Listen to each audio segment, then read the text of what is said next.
Hola, bienvenidos a la clase número 15 de Herramientas de Diseño Digital 4. Y bueno, ya esta es la clase final que queda para este curso. Los felicito por haber llegado hasta acá. Hoy vamos a ver inteligencia artificial. Ya ustedes han usado la inteligencia artificial. Ya es algo de repente que es mucho más conocido, ¿okay? Hoy en día.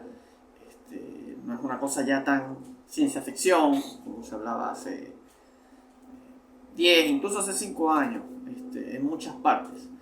Aunque la verdad es que lo cierto es que la inteligencia artificial tiene por supuesto décadas en desarrollo, ¿ok? Estamos hablando desde los 50 cuando empezaron estos experimentos propiamente sobre lo que era la inteligencia artificial, el test de Turing y todo lo demás, ¿ok?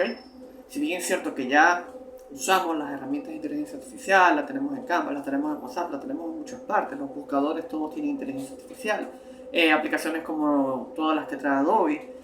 Y bueno, herramientas de inteligencia artificial para la generación de imágenes tenemos muchísimas hoy en día. Tenemos Midjourney, que sigue hasta hoy. Tenemos Stable Diffusion, OpenArt, PicLumen, está Google Image Effects, está Canvas, que tiene sus herramientas de inteligencia artificial, está Leonardo.ai, la misma Adobe tiene su Firefly, ¿ok? Existen muchas herramientas hoy en día, pues ya tienen incorporado inteligencia artificial de la manera en cómo ya los se usa hoy en día, porque probablemente podríamos hablar de que ya tenían inteligencia artificial desde hace tiempo, pero no al nivel a cómo ahora se está dando desde hace 2-3 años para acá, donde el crecimiento es muy fuerte, ¿no?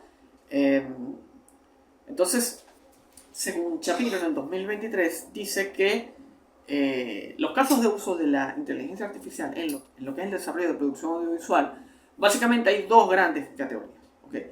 Una que se enfoca en crear algo de forma sintética, personajes, ideas, rostros, decorados, entornos, voces, vestuario, maquillaje, efectos de sonido, ¿ok?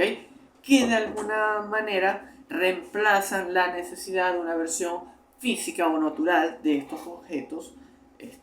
No tienen que ser capturados, sino que van a ser recreados digitalmente directamente. Y bueno, tenemos cosas como incluso, fíjense, ideas, ¿ok? O sea, de alguna manera esta busca incluso reemplazar ciertos procesos creativos del ser humano. Por otro lado está, y me parece que siempre he dicho que esto realmente debería ser el uso mayor de la inteligencia artificial, lo que es la automatización de tareas, ¿ok? Tareas que de repente nos van a tomar mucho tiempo, que probablemente no requieren un gran ingenio o creatividad, sino que son tareas más mecánicas, más repetitivas, y entonces ahí sí, en vez de nosotros estar perdiendo tiempo haciendo eso, podemos decirle a la inteligencia artificial que la haga por nosotros, la va a hacer mucho más rápido. Voy a nombrarles un ejemplo. El Photoshop desde hace mucho tiene una herramienta que se llama archivo por lotes, en el que ustedes, pues de alguna manera van registrando las tareas que va a hacer el Photoshop. ¿Okay? Ustedes van grabando esas acciones, generan un archivo, de alguna manera ustedes le están enseñando al Photoshop por ahí qué es lo que va a hacer. Y luego le dicen al Photoshop, hazme esto con esta serie de imágenes. Y es lo mismo que hace. Estamos automatizando esa tarea, estamos ahorrándonos tiempo, porque entonces le decimos al Photoshop, agarra esta carpeta de imágenes y ejecuta todo esta serie de acciones que ya yo le dije que tenía que ejecutar, ya yo le enseñé, de alguna manera le dejé registrado. ¿Ok? Y lo hace. Y lo hace más rápido. Yo no tengo que perder tiempo en eso, sino que entonces puedo dedicarme a otra cosa que requiera pues mucho más atención y mucho más especificidad. Hoy en día, plataformas como Netflix están analizando todo el tiempo el comportamiento del ser humano. Bueno, eso lo hacen todos, ¿no? Pero por darles un ejemplo, ¿no? Entonces, a partir de ahí, quieren entonces desarrollar contenido. Ahora, ¿qué tan efectivo o no es esto de desarrollar contenido? Incluso, aparte de lo que es el contenido, también utilizarlo para lo que es la generación de efectos visuales, generación de imágenes. Hay el caso de, por ejemplo, hay una película, no recuerdo cómo se llamaba, en Disney Plus, en el que usaron inteligencia artificial para generar personajes en algunos espacios vacíos, en escenas que eran muy rápidas, lo que era como que el avión público, pero era horrible porque se veía que los personajes no eran ni cercanamente reales, era una película de acción en vivo, en el que de repente si tú hacías pausa te dabas cuenta que habían personas en vivo y el relleno que se había hecho con la IA era terrible porque no, o sea, era de muy mala calidad. Entonces hay que tener cuidado con ese tipo de cosas, ¿ok? Hay otras herramientas que la verdad es que son bastante interesantes como Wonder Studio, que te permite generar criaturas y muchos objetos a partir, pues, de ciertos procesos, ¿ok?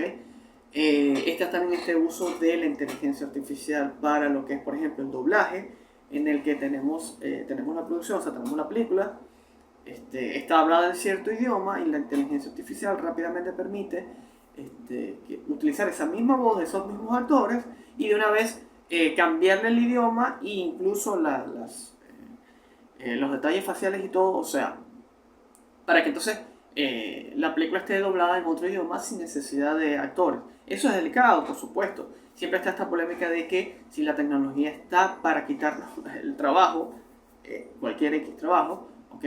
O si de alguna manera pues permite agilizar ciertos procesos y entonces dedicarnos a otras cosas, o de alguna manera poder revalorizar ese tipo de trabajo, pero enfocados de otra forma, ¿no? Habría que ver. Incluso la inteligencia artificial se utiliza para, bueno, ya lo había dicho, ¿no? Para el análisis del mercado, para la generación de imágenes, qué es lo que llama la atención, qué es lo que llama la atención, cuáles son las ideas, o sea, en vez de estar incluso uno ordenando la idea, lo que hace es que parte de esa información que tenemos, esa data, y ver entonces, sabemos qué es lo que le interesa al público y a partir de ahí, pues, trabajar, ¿ok? Entonces ya el proceso creativo se va agilizando. Eso está bien, no está bien, eso es lo que nos queda a nosotros reflexionar hasta qué punto está bien o no utilizar ese tipo de herramientas. Es una rama de la informática que desarrolla sistemas que son capaces de realizar tareas, ¿ok? Que normalmente requerirían inteligencia humana. La IA puede analizar patrones, puede identificar relaciones entre conceptos, ¿ok? Y puede hacer incluso predicción.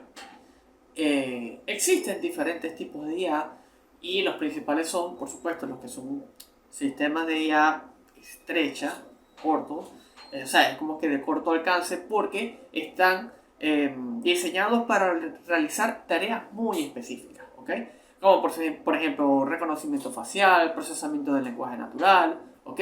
Hasta algunas que son mucho más amplias y generales, ¿ok? Mucho más grandes, donde esta desarrolla un tipo de inteligencia que aspira a tener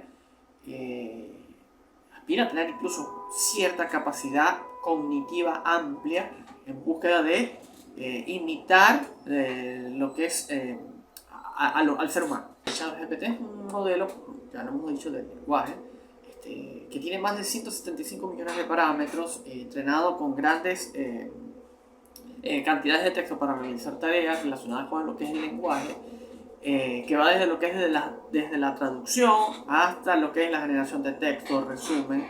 Entonces siempre está entrenándose para realizar de forma automática la tarea para la cual ha sido diseñado, ¿okay? Que es en tal caso simular un tipo de reacción humana. Yo le hice la pregunta de que si cree que algún día la inteligencia artificial podría alcanzar algún nivel de autonomía completa a tal punto que incluso pudiera adquirir derechos, ¿okay? Pero bueno, en ese caso me dijo que, bueno, que está muy lejos de eso, de lograr tener una conciencia como la humana, que está muy lejos de eso, que nada que ver, ¿okay? Que para ello tendría que entender, o sea, tiene que desarrollar una comprensión muy genuina, tener una alta capacidad de toma de decisiones, saber diferenciar la moral, la ética, tener una autoconciencia, o sea, muchas cosas. Fue interesante la respuesta, pero dijo que era interesante lo que era el tema de los derechos, ¿no? Y que bueno, que sí, que es probable que en algún momento pudiera desarrollarse un tipo de conciencia o autonomía limitada, ¿ok? Como en tareas de asistencia compleja que puedan requerir o sea, dijo que a pesar de todo el tema de derechos es interesante porque probablemente haya que considerar estos derechos o ciertas normas o ciertos aspectos a considerar para este tipo de entidades que van a realizar ciertas tareas delicadas, complejas. y esa evaluación de derechos va a ser referente a los humanos y a lo que es esas entidades también, ¿no? Quería mencionarles que en 1942 hay un famoso escritor de ciencia ficción, visionario, por supuesto que ya está fallecido, que se llama Isaac Asimov, y él en uno de sus relatos, o sea, era científico y también escribía ciencia ficción, solo que escribía ciencia ficción dura, es decir, este es el tipo de ciencia ficción que de alguna manera tiene un fuerte basamento científico real para sus historias. Él en un relato que se llama Run Around de 1942, él planteó lo que eran las 3 leyes de la robótica. La primera ley dice que un robot no hará daño a un ser humano ni permitirá que un ser humano sufra daño. ¿Okay? La segunda ley dice que un robot debe cumplir las órdenes dadas por los seres humanos, a excepción de aquellas que entren en conflicto con la primera ley. Cosa que es muy interesante. La tercera ley dice que un robot debe proteger su propia existencia en la medida en que esta protección no entre en conflicto con la primera y segunda ley. ¿Okay? Eso se los dejo ahí para que tomen conciencia. Y es interesante porque el ser humano, desde que comenzó toda esta cosa de estar pensando en robots, en entidades, en autónomas, que surgen, pues, que generan, es un tipo de vida artificial. Podríamos irnos atrás desde que Mary Shelley escribió El Prometeo, que es la famosa historia de Frankenstein, pero Frankenstein no es el monstruo, Frankenstein es el científico que lo crea en la historia. ¿Okay? El ser humano de alguna manera siempre, por supuesto, ha sido exagerado a la hora de presentar y representar a la inteligencia artificial, yendo por supuesto, siempre pensando en extremos,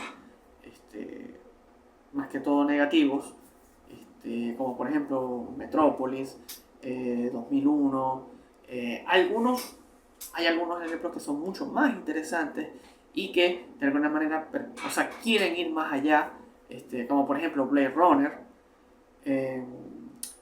la misma película anime de Mamoru Oshii, Ghost in the Shell, Hair, que es donde actúa Joaquin Phoenix, esta película de Spike Jonze. Luego volvemos otra vez a ejemplos quizás un poco más negativos, o un poquito más raros, como por ejemplo Ex Machina de Garland del 2015. Y hace poco, por el contrario, tenía una óptica más positiva en cuanto a la inteligencia artificial como entidad propia, que es esta película de Creator de Gareth Edwards del 2023. La inteligencia artificial puede crear algo nuevo como los humanos, o básicamente lo que hace es aprender de todo. Nosotros también podríamos decir que nosotros también, cuando estamos creando, estamos pensando en cosas y tenemos un cúmulo de cosas, de información, de aprendizaje, de un bagaje cultural que nos permite crear. Entonces hay que ver hasta qué punto es y no es esto de la inteligencia artificial. Puede ocasionar un colapso económico. Son las preguntas que nos tenemos que hacer. ¿Hay alguna manera de que nosotros incluso podamos llegar a auditar todas las fuentes y referencias que una IA puede considerar a la hora de hacer una pieza digital, bien sea imagen, video, sonido?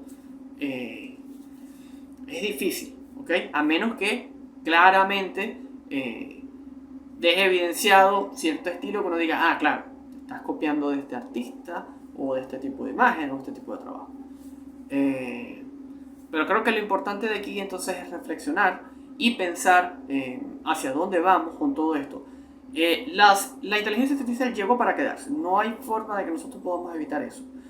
Lo que hay es que darle un buen uso, aprovecharlas al máximo y bueno, ver hacia dónde va. Ustedes ya habían hecho una reflexión al principio de la materia en el foro, y me gustaría que entonces piensen al respecto, o sea, de eso que pensaron al principio, de lo que pueden ver ahora. Y bueno, eso es todo por hoy. Me despido. Les voy a informar si alguien va a deber alguna actividad. Y de ahí lo que les queda es escribir el final. Ya estamos casi listos, estamos en la recta final. Les deseo como siempre muchos éxitos, así que hasta luego.